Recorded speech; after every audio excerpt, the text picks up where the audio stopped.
وہ ذاتی لگژری قسم کا پرتعیش قسم کا ایک طیارہ ہے۔ تو اسی طرح اس معاملے پر بھی، فائر وال کے معاملے پر بھی یہی بات ہو رہی ہے کہ حکومت خاموش ہے اور اس کے ادارے بھی خاموش ہیں۔ ہو سکتا ہے کل پرسوں بول دیں اور کہیں جی کہ اس کا یہ مسئلہ ہوا تھا تو یہ ہوا تھا، یا ہم نے لگائی نہیں تھی، یا لگا کے ہم نے اس لیے بند کر دی، لیکن اصل بات یہ ہے کہ بیسیکلی حکومت چاہ رہی ہے کہ زیادہ سے زیادہ انویسٹمنٹ آئے، جو انہوں نے اسپیکٹرم نیلام کرنا ہے اس سلسلے میں، اور یہ ایک بہت بڑی رکاوٹ ہو سکتی تھی اسپیکٹرم کے لیے زیادہ بولی یا قیمت وصول کرنے کی، اس لیے حکومت نے اس کو بند کر دیا تاکہ انٹرنیشنل انویسٹرز اور کمپنیوں کو بتا سکیں کہ نہیں، یہاں پہ فائر وال کام نہیں کرتی اور یہاں پہ انٹرنیٹ جو ہے وہ اچھے طریقے سے کام کرتا ہے، اسموتھلی کام کرتا ہے اور اس میں کوئی رکاوٹ نہیں ہوتی۔ حالانکہ صرف اس فیصلے کی وجہ سے جب 2024 میں یہ لیا گیا تھا، بہت سارے پاکستانی فری لانسرز اور جو آئی ٹی ایکسپرٹس اور جو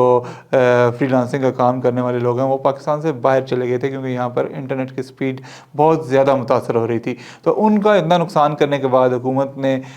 پاکستان کا اتنا معاشی نقصان کرنے کے بعد یہ فیصلہ واپس لے لیا ہے۔ اب اس فیصلے پر جو پاکستان تحریک انصاف ہے، جو اپوزیشن جماعت ہے، وہ اس پر شدید احتجاج کر رہی ہے اور انہوں نے اس پر ایک دو سٹیٹمنٹ جاری کی ہیں، ایک کل بھی جاری کی تھی اور ایک آج بھی جاری کی ہے، اور ان کا کہنا یہ ہے کہ یہ حکومت جو ہے وہ اس کی ترجیح معیشت نہیں بلکہ صرف اور صرف مخالف آوازوں کو دبانا ہے، اور اس مقصد کے لیے انہوں نے یہ فائر وال لگائی تھی اور اب جو ہے اس کو بند کر دیا ہے۔ انہوں نے مطالبہ کیا ہے کہ اس کی معاملے کی پارلیمانی تحقیقات کروائی جائیں اور قومی خزانے کو نقصان پہنچانے والے اربوں کے نقصان کا حساب لیا جائے۔ انہوں نے مطالبہ کیا کہ فائر وال منصوبے پر خرچ ہونے والی مکمل رقم اور معاہدوں کی تفصیلات عوام کے سامنے لائی جائیں اور اس منصوبے کی ناکامی پر ذمہ داران کا تعین کر کے قانونی کارروائی کی جائے۔ انہوں نے یہ بھی مطالبہ کیا ہے کہ ڈیجیٹل آزادی، اظہار رائے اور آئی ٹی سیکٹر کے فروغ کے لیے شفاف اور پائیدار پالیسی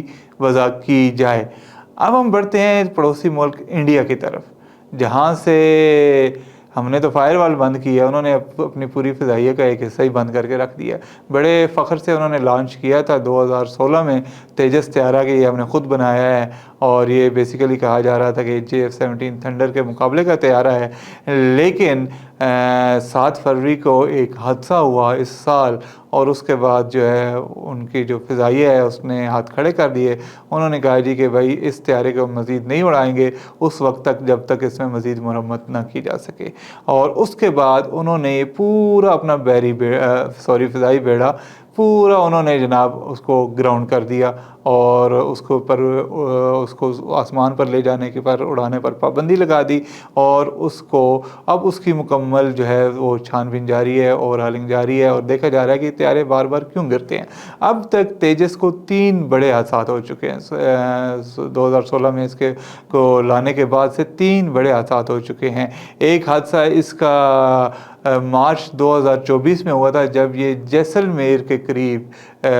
جو انڈین ریاست ہے راجستھان میں، اس کے جیسلمیر کے قریب ایک پاور شو اس نے کیا تھا بڑا آسمان میں، اور واپسی پر ایک طیارہ جناب گر گیا تھا، اور اس کے بعد پھر انڈیا کی بہت سبکی ہوئی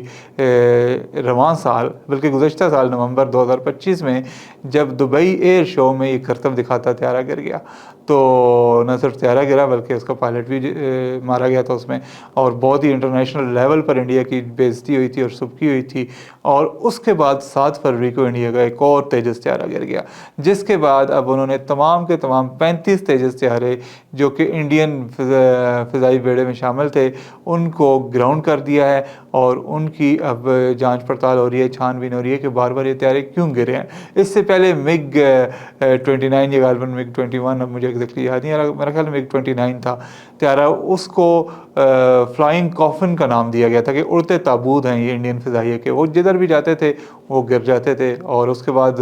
میرے خیال ہے پچھلے سال یا اس سے پچھلے سال انڈین فضائیہ نے تنگ آ کر اس کو بھی گراؤنڈ کر دیا تھا، اور اس کے بعد پھر تیجس کو بڑا اس کے متبادل پیش کیا جا رہا تھا، لیکن اب تیجس بھی ابھی تک ناکام ہو گیا، بعد میں ہو سکتا ہے اس کو امپرومنٹ کے ساتھ اس کو واپس لے آئیں، لیکن فی الحال انہوں نے اتار لیا ہے۔ اور اب ان کا سارا جو انحصار ہے وہ رافال پہ ہے یا پھر رشین طیاروں پہ ہے۔ تو آپ کو پتہ ہی ہے کہ رافال کا تو کیا اشر کیا تھا پاکستانی فضائیہ نے، بلکہ رشین طیاروں کا بھی پاکستانی فضائیہ نے وہی اشر کیا تھا۔ اب پاکستان کے لیے تو معمول کی کارروائی تھی، انہوں نے اڑا کے رکھ دیا کچھ منٹوں میں، لیکن